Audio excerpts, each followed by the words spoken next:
Не всегда, конечно, храп ведет к остановке ночного дыхания. Ну, сам по себе феномен храпа не опасен, но он, к сожалению, является лишь симптомом, сигналом, пусковым механизмом таких тяжелых заболеваний, которые часто формируются у людей, храпящих во сне. Храп может вызывать различные патологические феномены, постоянные очаги и сухость слизистых оболочек, инфицирование носоглотки, обострение очагов различных, непосредственно как в носоглотке, так и в бронхах. Лечить храп необходимо тогда, когда он становится очевидным и повторяется из ночи в ночь. То есть это не просто симптом, который неприятно по какому-то состоянию нервной системы у человека возник и исчез, и только меняет вашему партнеру. Но и появляются симптомы, которые являются логическим продолжением храпа и являются причиной непосредственно формирования у человека феномена ночного апноэ, то есть исчезновения способности равномерно, четко контролировать дыхание со стороны центральной нервной системы. Какие же это симптомы, которые должны насторожить нашего пациента или любого другого человека, который храпит, и заставить обратиться непосредственно к врачу или к нашей биорезонансной программе, которая, как вы увидите, вообще-то приносит больше пользы, нежели обычные медикаментозные средства или те средства, которые может предложить современная медицина. Итак, какие же симптомы проявления храпа, которые настораживают человека в отношении появления остановки дыхания во сне? Возможности еще пока, но не появления. Хотя уже некоторые эпизоды такого прерывистого дыхания во сне должны насторожить. Это прежде всего дневная сонливость, когда организм, прежде всего центральная нервная система, очень плохо отдыхают ночью и дают своему хозяину состояние разбитости, сонливости, плохого настроения. Люди с ожирением, естественно, составляют большую группу риска, которые из простого храпа, который достаточно в ближнем, простого в кавычках, конечно, постепенно превращается в синдром ночного апноэ или остановки дыхания.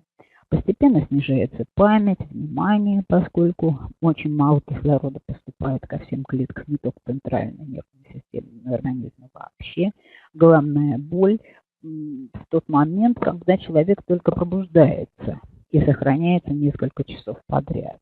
Вот это тоже очень важный синдром. И, наконец, усталость и утомляемость по утрам, то, что мы считаем синдромом хронической усталости дневной, все это несчастному храпуну достается в утренние часы. И такое впечатление, что вы не ложились спать и совершенно не отдохнули.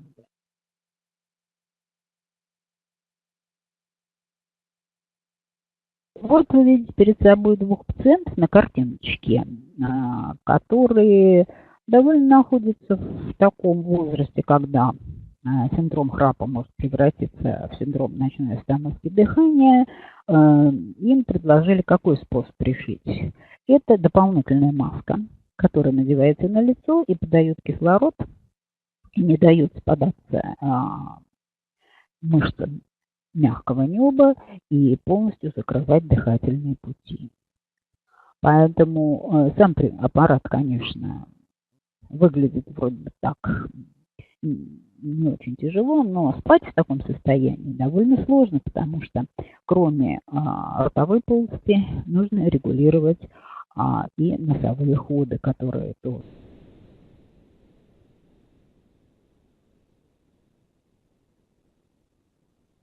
участвуют в формировании вот этого неприятного синдрома практически остановки дыхания.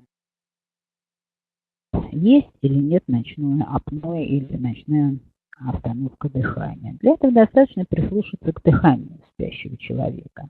Если на фоне дыхания, или то есть храпа в данном случае у нас получается, храпящий человек дышит храпом, возникает пауза или тишина, которая периодами сменяется резким всхлипыванием и последующим усилением храпа, это и есть ночная остановка дыхания или ночное апноэ. Синдром ночного апноэ или остановки дыхания во сне – наиболее тяжелое проявление нарушения дыхания во время сна, вплоть до полной остановки дыхания. И по сравнению с храпом, конечно, поэтому имеет более тяжелые последствия для нашего организма. Прежде всего, это гипоксия, то есть кислородная недостаточность, которая развивается в этой ситуации. Воздух перестает поступать в легкие, и во время остановки дыхания не осуществляется ни одного акта кислородообмена в легочной ткани. Содержание кислорода в крови снижается до предельного уровня, когда храпящий человек начинает даже синеть. У него синеют губы, синеют прежде всего периферические отделы пальцев. Это непосредственно ногти наши, то есть вот эти признаки ишемии, гипоксии нарастают прямо на глазах. И действительно возникают вот такие тяжелые ишемические осложнения, когда кислород в крови не попадает в мозг и не может дать даже команду человеческому мозгу непосредственно, пробуем поправить звук, непосредственно возникает ситуация опасного остановки функционирования нашего дыхательного центра. Если в это время человека не разбудить, то возникает клиническая смерть. Но до этого дела доходит редко, потому что все очень внимательно относятся к своему состоянию. И действительно получается так вот. С одной стороны, опасность существует, но у нас всегда есть возможность найти выход из положения. Ну, какие неприятности, которые храпун создает самому себе? Это прежде всего, конечно, нарушение или фрагментация сна. Важна не общая такая продолжительность сна. Конечно, это важно спать не меньше 6-8 часов в сутки. Но очень много, практически то же самое возникает, если человек храпит, и несколько фаз, которые сна должны проходить для того, чтобы организм полностью восстановился. Это больше такая психиатрическая часть нашего обсуждения. Мы не будем погружаться в эти детали, но тем не менее есть такая вещь, как частое пробуждение. Мозг не успевает перезагружаться, как компьютер, так это часто бывает. Поэтому лучше всего испытывать не такие неприятности, и поэтому регулировать действительно сон с помощью нашей программы, особенно для тех людей, которые склонны к функционированию своего дыхательного аппарата в программе храпа. Или возникают даже, в принципе, такие эпизоды ночного апноэ. Каждый знает, что у него есть какие-то неполадки в носоглотке. И вот такие люди, даже если они редко храпят, но тем не менее имеют расшатанную вегетативную нервную систему, плохо засыпают, используют снотворные средства, должны непосредственно пользоваться нашей программой, которая необходима не только нервной системе, но и гормональной, потому что при нормальном функционировании ночного сна в организме за ночь выравнивается и приводится к норме не только уровень артериального давления, содержание кислорода в крови, вырабатывается динамика гормональной активности, которая контролирует периоды активного пробуждения и погружения в сон.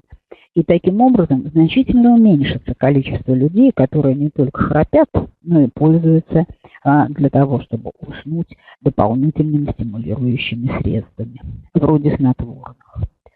Действительно, человек, который имеет большой вес, он предрасположен к 3 основным тяжелым заболеваниям. Это сахарный диабет, ожирение с атеросклерозом и тромбозом, то, что известно всем, и такой же риск возникновения не просто храпа, но и ночного апноэ, то есть пауз в ночном дыхании.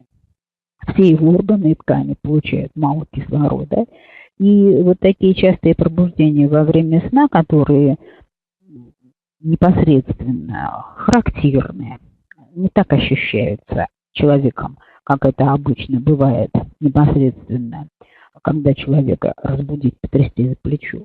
Но тем не менее, храп, он действительно ставит непосредственно сосудистый центр в голове и вообще всю вегетативную нервную систему, контролирующую функцию центральной нервной системы, симпатическую нервную систему.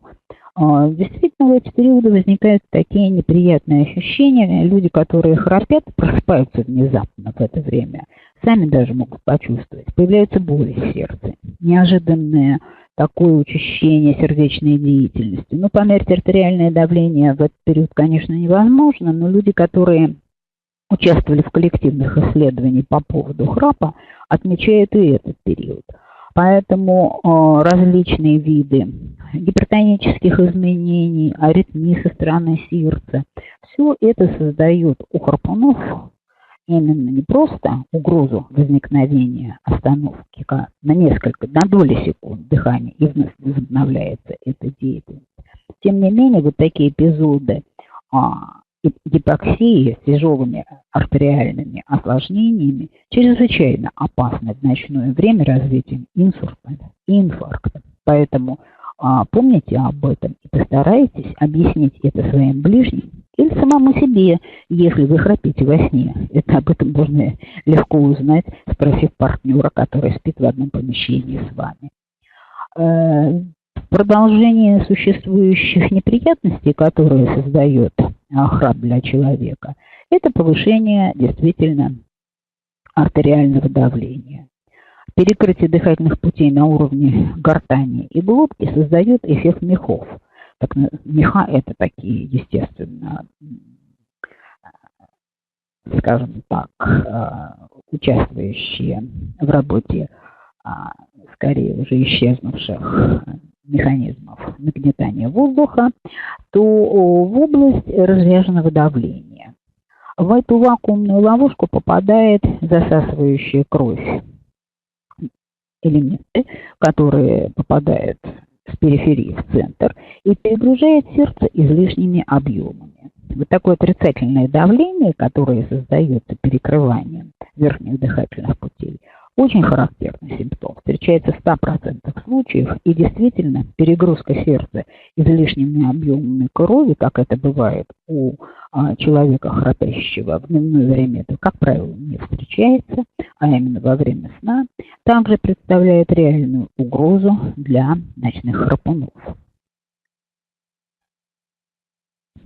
Действительно, кроме сердечно-сосудистой системы, гипоксии, страдают и периферические органы, которые являются придатками центральной нервной системы. Это прежде всего, конечно, орган зрения и орган слуха. Надо сказать, что вот здесь у нас отражено, избрано как раз такое немножко углубленное, такое пугающее изображение глаукомы, которое сопровождает повышение внутриглазного и внутрисосудистого давления, и очень часто характерно для пациентов с глаукомой, сочетающейся с храпом, возможно и снижение давления или повышение давления в улитке. И когда падает острота слуха, даже у людей, которые не достигли 50-летнего возраста. Поэтому вот такие вот осложнения со стороны анализаторов очень опасны и совсем ни к чему для того, чтобы заботиться о своем здоровье.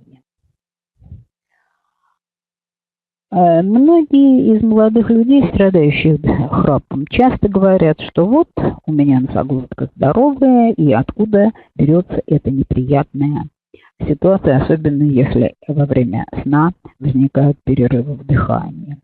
Это, конечно, следствие шейного остеохондроза. Сейчас и ноутбуки, и планшеты, никто не сидит ровно за столом, так как работали со старыми компьютерами, имевшими блоки памяти. Сейчас можно положить на любое, на колени, на подоконник аппарат и работать, не думая ни о чем. На самом деле возникает постепенно шейно-грудной остеохондроз, спастические боли в шее, которые называют иногда спастической кривошеей, и при постоянной неправильной посадке даже ребенка в школе, особенно у старшеклассников, при работе за компьютером, формируется особое предрасположение к сужению верхних дыхательных путей и формированию храпа.